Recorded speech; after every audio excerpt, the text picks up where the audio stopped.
While Iraq's new parliament meets for the first time, protests continue to shake southern Iraq.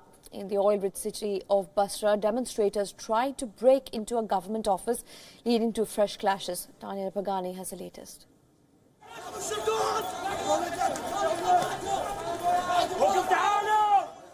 A wave of protests rocked the oil-rich southern port city of Basra, even as the Iraqi parliament met on Monday for the first time since the much-contested May 2018 elections. The protests come even as two main political blocs are fighting to secure a narrow majority in parliament. Hundreds of citizens have hit the streets in Basra, protesting against widespread corruption and lack of basic services. Citizens are unsatisfied with the government's response. Anger is mounting.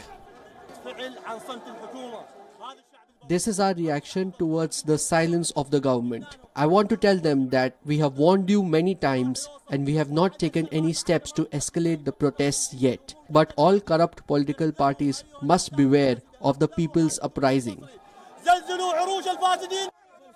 Protesters clashed with the police as they tried to break into the provincial government headquarters and threatened to block one of the many oil fields in the city. Basra produces 95% of Iraq's OPEC oil revenues. Any disruption would damage the country's already fragile economy. India too buys some of its oil from this city.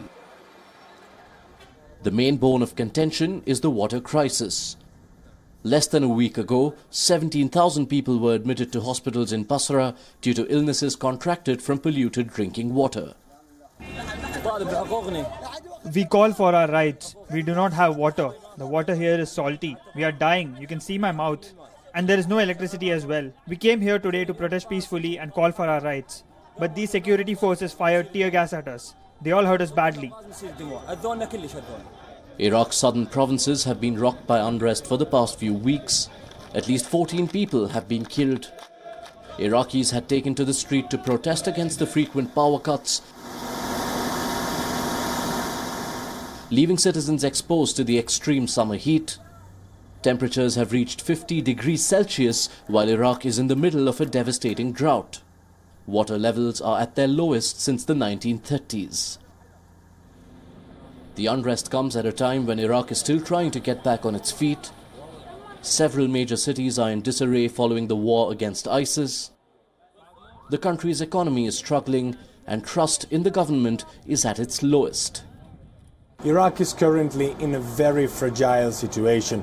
The people do not trust their government. The security situation is far from being acceptable. The Islamic State still manages to place bombs and kill civilians. Then there is the water crisis, the electricity crisis, the discontent against the widespread corruption, particularly in the south, and a parliament which seems unable to confront all these problems. And should the government of Iraq fail to address the demands of their people, well, their discontent could easily become new lifeline for non-state actors and also terrorist organizations. From Amman, Jordan, Daniele Pagani for Wion.